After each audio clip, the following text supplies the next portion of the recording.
வணக்கம் அன்பானவர்களே. கிறிஸ்மஸ் எப்படி போச்சு? 2025 நல்லா போச்சா? எதை கொண்டாடினீர்கள்? யாரை கொண்டாடினீர்கள்? கிறிஸ்மஸ் தாத்தாவை கொண்டாடணுமா? கிறிஸ்மஸ் தாத்தாவோட கொண்டாடணுமா? கிறிஸ்மஸ் ட்ரீயை கொண்டாடணுமா? கிறிஸ்மஸ் ட்ரீயோடு கொண்டாடணுமா? எப்படியோ அந்த கொண்டாட்டத்தின் மையம் யார்? நம்முடைய ஆண்டவராகிய இயேசு இல்லையா? ஆண்டவராகிய இயேசு யார் அப்படின்னா, கடவுள் இந்த உலகத்துக்கு நம்ம எல்லாருக்கும் கொடுத்த மிகப்பெரிய கிஃப்ட், கொடை. நான் சின்ன வயசில் ஹிஸ்ட்ரியில் ஒரு பாடம் இருந்துச்சு, Mahatma Gandhi India's gift to the world.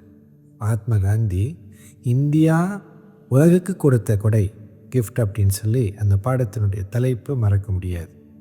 அதே மாதிரி தான் கடவுள் உலகத்துக்கே ஒரு கிஃப்டாக கொடுத்தது தம்முடைய குமாரனாகிய இயேசுவை கொடுத்தார். இந்த குமாரனாகிய இயேசு என்ன கொடுத்தார்? தம்மையே கிஃப்டாக கொடுத்தார். எப்படி கொடுத்தார்? தன் உயிரை கொடுத்தார், சிலுவையில் கொடுத்தார் இல்லையா? அவர் என்ன சொன்னார்? நான் போகும்போது என்னுடைய சமாதானத்தையே உங்களுக்கு தருகிறேன், உலகம் தர மாதிரி கிடையாது, என்னுடைய சமாதானத்தை உங்களுக்கு கொடுக்குறேன்னு சொன்னார். அதுதான் அவர் கொடுத்த மிகப்பெரிய கிஃப்டா? இல்லை, அதுக்கும் மேலே ஒன்று இருக்குது. என்னது அது? இது கிடையாது, அக்ரீனே அல்ல. அது அவர் கொடுத்தது இன்னொரு அவரை. அவர் யார்? பரிசுத்த ஆவியானவர். பரிசுத்த ஆவியானவர் தான் தேற்றரவாளன் என்று அழைக்கப்படுகிறார்.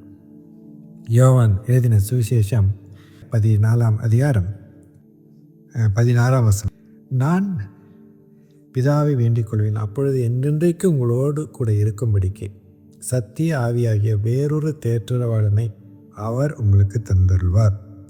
உலகம் அந்த சத்திய ஆவியானவரை காணாமலோ அறியாமலும் இருக்கிறபடியால் அவரை பெற்றுக்கொள்ள மாட்டாது. அவர் உங்களுடனே வாசம் பண்ணி உங்களுக்குள்ளே இருப்பதால் நீங்கள் அவரை அறிவீர்கள். உலகம் அவருக்கு உலகத்துக்கு தெரியாது. இயேசுயே சொன்னால் உலகத்துக்கு தெரியாது. யார் இயேசுன்னு கேட்பாங்க. ஆனால் இயேசு விசுவாசிக்கிறவர்களுக்கு பரிசுத்த ஆவியானவர் யாருன்னு சொன்னால் தெரியணும். அவர் யார்? அவர் தான் தேற்றவாளன். தேற்றவாளன்னா இயேசு ஆவியாக இருக்கிறார். அவர் இன்னொரு the third person of the டிமோத்தி, திருத்துவத்தின் 3ஆம் நபர்.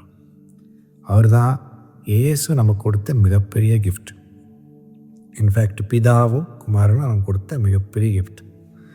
பிதா குமாரனை கொடுத்தார், குமாரனும் பிதாவும் சேர்ந்து பரிசுத்த ஆவியானவர் நமக்கு கிஃப்டாக கொடுத்துருக்காங்க. அவரை ஏற்றுக்கொள்ளும் பொழுது, அவருடைய நடத்துதலை நாம் பெறும் பொழுது என்னாகும்? நாமும் ஒரு கிஃப்டாக மாறுவோம். இன்றைக்கி சில பேர் சொல்லலாம், என்னையா ஒன்றத்துக்காகவன், இந்த பெண்ணால் ஒரு பிரயோஜனம் கிடையாது. ஆனால் ஆண்டவர் எப்படி மாற்றுவார்? நீங்கள் இயேசு நாமத்தில் ஜெபிக்கும் பொழுது கர்த்தர் வாழ்க்கை தலைகளாய் மாற்றி நீங்கள் ஒரு கிஃப்டாக மாறுபடி, நான் ஒரு கிஃப்டாக மாறுபடி, நம்ம எல்லாம் நமக்காக, நம்முடைய குடும்பத்துக்காக, நமக்காகவும் கூட, நமக்கு நாமே, அதுக்கும் மேலே நம்முடைய திருச்சபை, நம்முடைய குடும்பம், நம்முடைய சமுதாயத்துக்கு, இந்த உலகத்துக்கே நம்ம ஒரு சின்ன கிஃப்டாக மாறுறதுக்கு கடவுள் அருள் புரிவார். இந்த வார்த்தை உங்களுக்கு பிரயோஜனமாக இருந்தது என்று நினைக்கிறேன். தொடர்ந்து நீங்கள் மற்றவர்களுக்கும் பகிருங்கள். இறைவனின் அபரிவிதமான ஆசீர்வாதம் உங்கள் மீது இருப்பதாக. ஆமென்.